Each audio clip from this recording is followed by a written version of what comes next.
This is not a retro speaker brought back to sell a retro speaker. This is a modern speaker that is built to modern specifications, and it's gonna rock the world. I'd say excited could be an understatement. I remember this iconic speaker from back in the 80s. There was an old commercial that featured it. It's the iconic speaker from the Maxell ad in the 70s, the Blown Away ad, and everybody remembers the martini glass falling over. The original L100 came out in 1971, and it was a derivative of the 4310. We found that engineers were taking these speakers home and using them as their home hi-fi. They realized, well, the 4310 doesn't look that great at home. Let's make a nice looking piece of furniture for home. And the first L100 was born.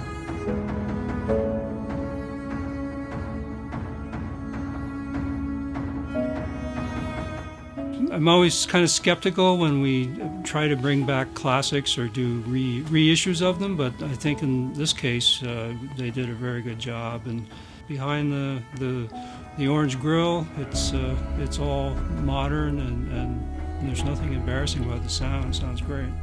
This was a product that has so much heritage, and JBL is all about the heritage, and it's a product people want. They love this stuff. We previewed the speaker back in January at CES, and the response was overwhelmingly positive. The stories that people have about this speaker, the love affair, the romance around it, and some people were just like, yes! Wow, I love it. It was that type of response almost every single time, going, man, those sound great.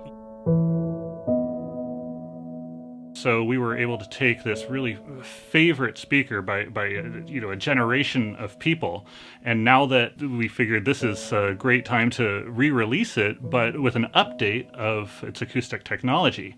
The development team that worked on the L100 was a pretty broad swath of people from the product standpoint. Actually, the chief engineer for this particular project is one that had worked on the L100 T3 back in the day, and our industrial design team really had a lot of fun digging back into what we had done historically, but how do you do a modern take on that without really losing a lot of the identity that the product had and a lot of the factors that make it so instantly recognizable to people. It's one of the few models that when you think JBL, most people think L100. They may not know what it's called, but most people remember the grill. Whereas the new version grill has dyed plastic, so the color is actually part of the plastic.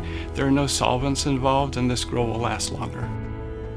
The cabinet has a new V-brace, which we've used in much more expensive models in the line, but where we've really improved it is in the high-frequency tweeter area.